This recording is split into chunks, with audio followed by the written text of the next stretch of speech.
Hidden by the branches, Hanuman sang in a sweet and gentle voice the story of Ram, so that it fell on Sita's ears.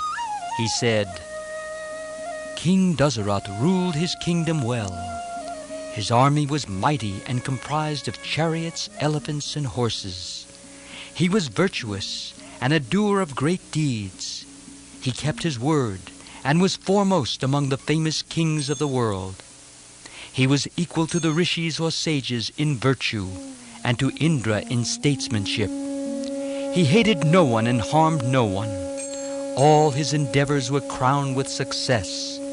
Therefore men called him Satya Prakram, truly valiant. The richest of the Ikshvaku race, a king of kings, the ruler of the world, he enjoyed and communicated happiness. The eldest of his 4 sons was Ramachandra, whose face was like the full moon.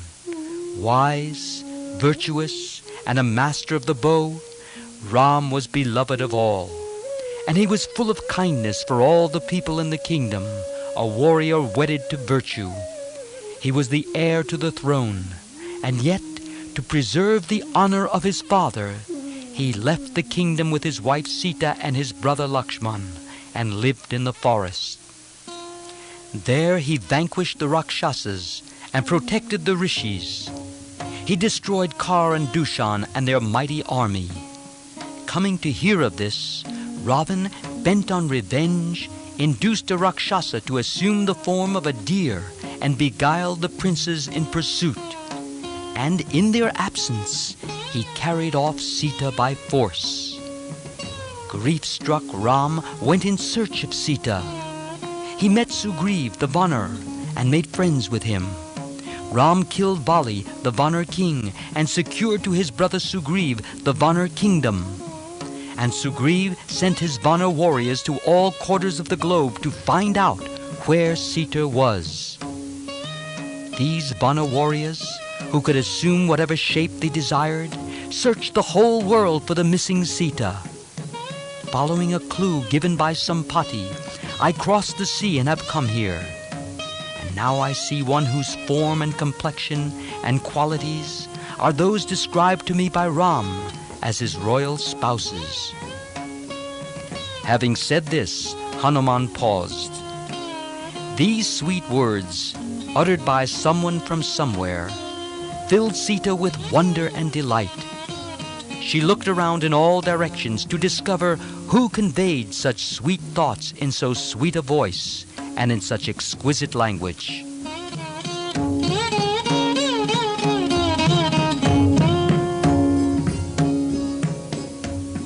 She looked around and up and down, but found no human form to match this perfect speech. She only saw a lovely little monkey seated on the branch above her. Sita saw the son of Vayu, the wise minister of the Vanar king, in the form of a little monkey, radiant like the rising sun. Seeing Hanuman, Sita said to herself, "The words I heard, the form I see, they cannot be real. I'm only dreaming. One sees in one's dream what one is constantly brooding over. How often has my mind dwelt on the story of my Lord? Is it any wonder, then, that I seem to hear the tale as told by someone? It is not real. It is only a dream. They say that if one sees a monkey in a dream, it forebodes evil to one's kinfolk. Oh, may God protect Ram from any harm. May God keep all harm away from Lakshman. May God bless all my kinfolk in Mithila." No. This is no dream. My eyes are open and I see the same form still seated above me. There it is, clear and solid. No, this is no dream. And I am not asleep. How can one dream without sleeping? No, this is no dream. Oh, it's real. Oh, God, could this Could this indeed be a messenger from my dear Lord? Oh, grant that it be so. O Vachaspati, master of speech, I salute you. O God of fire, Agni, I salute you. O Lord Brahma, I salute you. O demigods, protect me. Oh, may this be Ram's messenger. Please.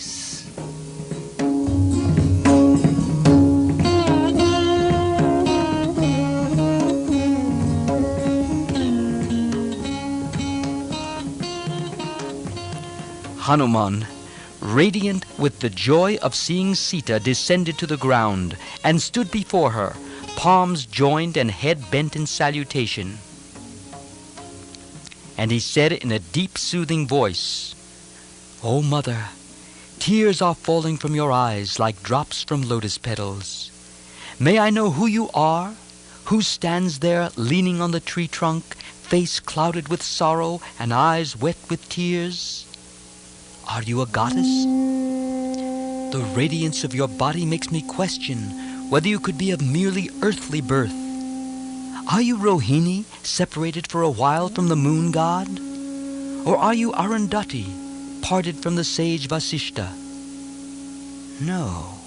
On closer observation, you seem to be a human woman, maybe a princess, adorable in your distress. Please tell me who indeed you are. May God bless you. Are you the Princess Sita, carried off by Ravan from Janastan? Is my bliss the bliss of seeing Sita, the beloved of Ram?" Sita was beside herself with joy. "My child, indeed I am Sita, daughter of the king of Mithila and Sri Ram's spouse. For 12 years I enjoyed all happiness with him in Ayodhya. In the 13th year, King Dasarath made preparations to crown my husband.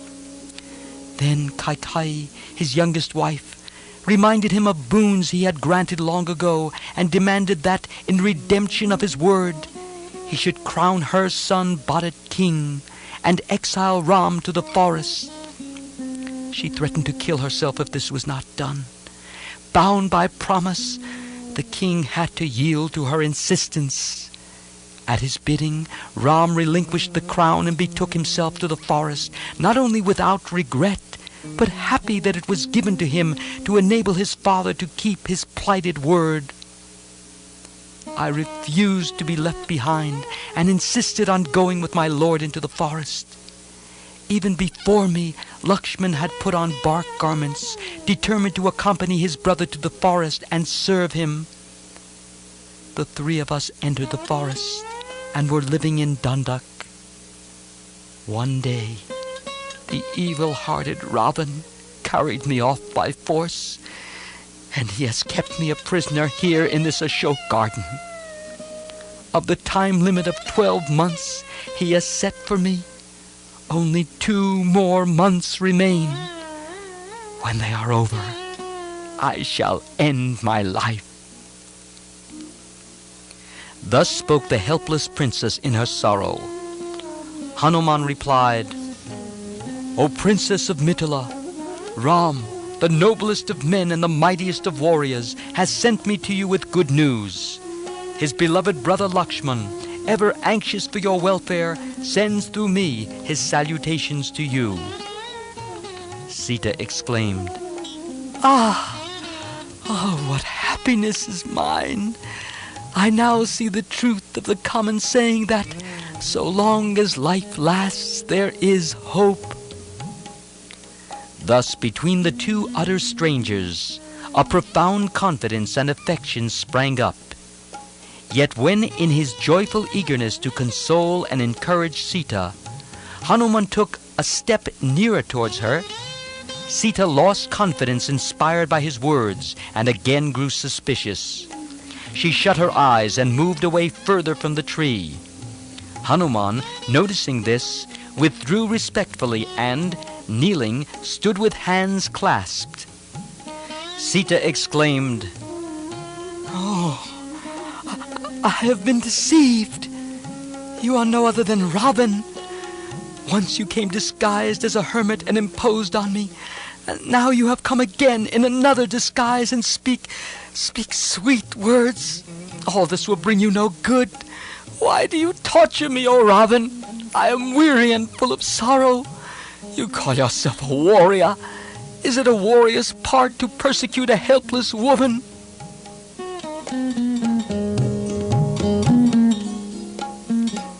Then she opened her eyes and thought again. Wait, no. This cannot be Ravan.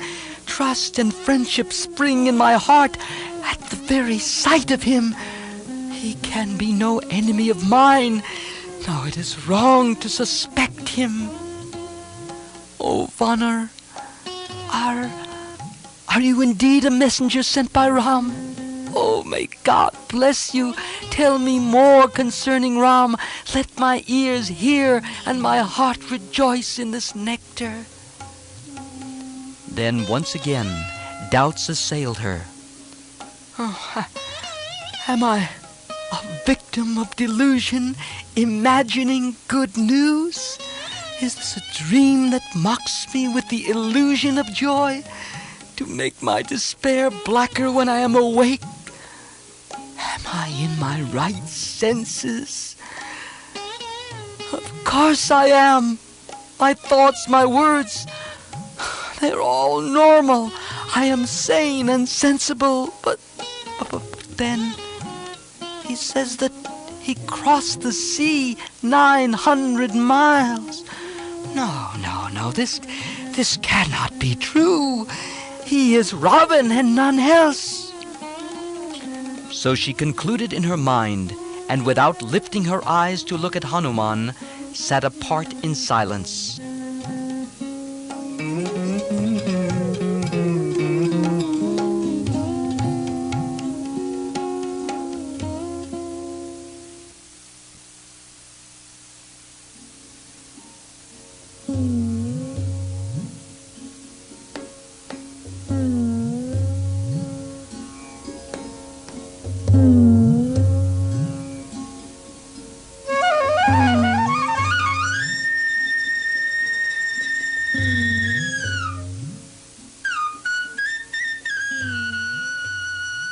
Hanuman understood her doubts and fears.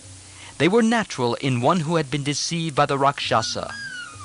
He thought for a while and realized that the only approach to her confidence was to awaken hope and joy in her sorely tried heart by extolling Ram and harping on the certainty of her rescue and his victory. So he said, Ram has sent me. Ram, radiant like the sun. Ram, pleasant to look at like the moon. Ram, praised by all the rulers of the earth. Ram, valiant like Lord Vishnu. Ram, wise, handsome, truthful, righteous, well-directed, and a peerless warrior. He has sent me.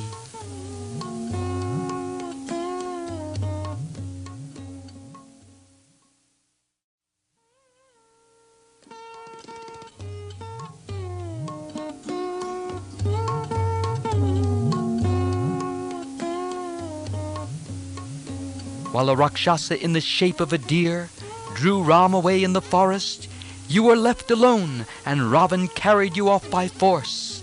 Soon he will pay dearly for this evil deed. You will see it with your own eyes. Soon the shafts of Ram and Lakshman will strike Lanka and destroy it, along with Ravan and all his race. At Ram's bidding have I come to you, to learn about your safety, which is his constant concern. On Lakshman's behalf I place at your feet his respectful salutations, and so too homage from Sugriv, the Banner King. Ram, Lakshman, and Sugriv are ever thinking of you. It is my good fortune to have seen you alive. Now there will be no more loss of time. Soon Ram, Lakshman, and Sugriv, accompanied by the whole Banner army, will descend on Lanka.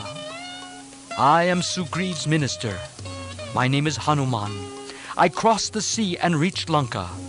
You may take it that my foot is already on the head of the evil-minded Ravan. By Ram's grace, even more than by my own prowess, have I, his servant, crossed the sea to behold you. Do not suspect me. Have faith in my words, mother." So said Hanuman, with tears in his eyes.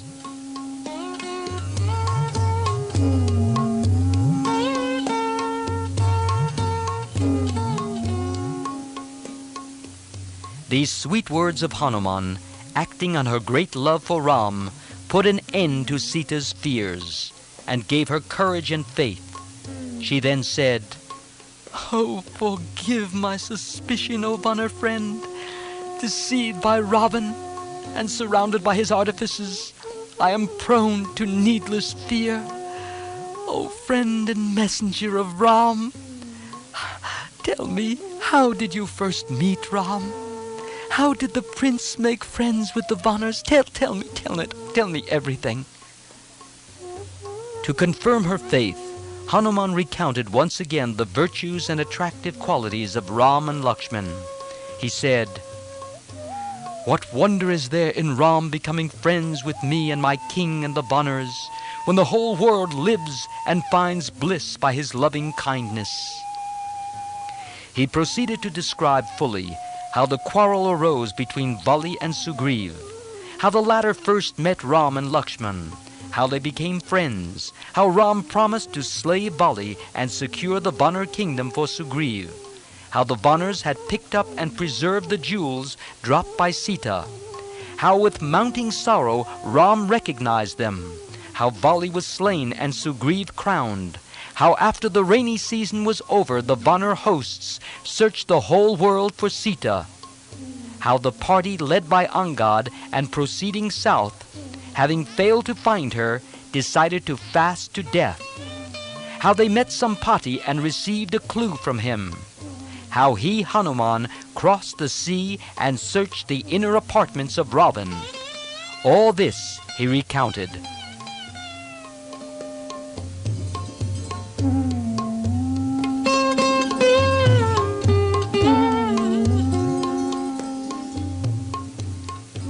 At the end of the narration, he placed in her hand Ram's signet ring that he had brought. When Sita received the ring, she pressed it to her eyes with joy. Now all fear of Ravan's deceit and Rakshasa magic was over. She had complete faith in Hanuman and infinite affection for him. She exclaimed, "Oh, my child! Oh, how foolish was my error! How could I suspect one like you?" The son of Vayu, the wind god, then explained to her who he was, who his father was, and what his own might was. "Though I, who enjoy the grace of my father Vayu, should not sing my own praises, I do so now to end your sorrow. Soon the Vanner warriors will be here to destroy the Rakshasas and their kingdom. But I must first return and tell them where you are." And then he described Ram's desolation in being parted from Sita, the ascetic life he led, and Sita's heart melted in loving sorrow. Sita forgot her own suffering, thinking of Ram's grief. Then she said,